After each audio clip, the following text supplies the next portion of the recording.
Well, tonight we have a rather lengthy passage in 2 Kings chapter 18. I will be reading verses 13 through 37, finishing up that chapter.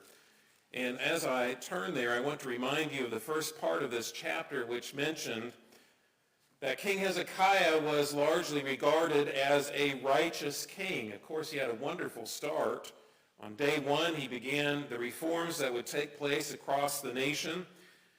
We're reminded in Scripture that there was no one like him before or after him, that indeed was one who followed or was faithful to the Lord. He had idolatry quashed, the high places removed, erroneous traditions quelled, worship restored. Everything looked great. And then Assyria invaded Judah. That's where we pick up the passage. What we might think is that because he was so righteous and wonderful, everything wonderful would happen to him.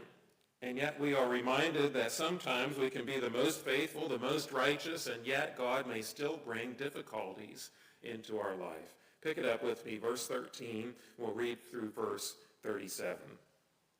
In the 14th year of King Hezekiah, Sennacherib, king of Assyria, came up against all the fortified cities of Judah and took them. And Hezekiah, king of Judah, sent to the king of Assyria at Lachish, saying, I have done wrong. Withdraw from me. Whatever you impose on me, I will bear. And the king of Assyria required of Hezekiah, king of Judah, 300 talents of silver and 30 talents of gold.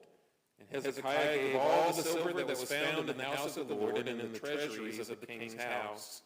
At that time, Hezekiah stripped the gold from the doors of the temple of the Lord and from the doorposts that Hezekiah, king of Judah, had overlaid, and gave it to the king of Assyria. And the king of Assyria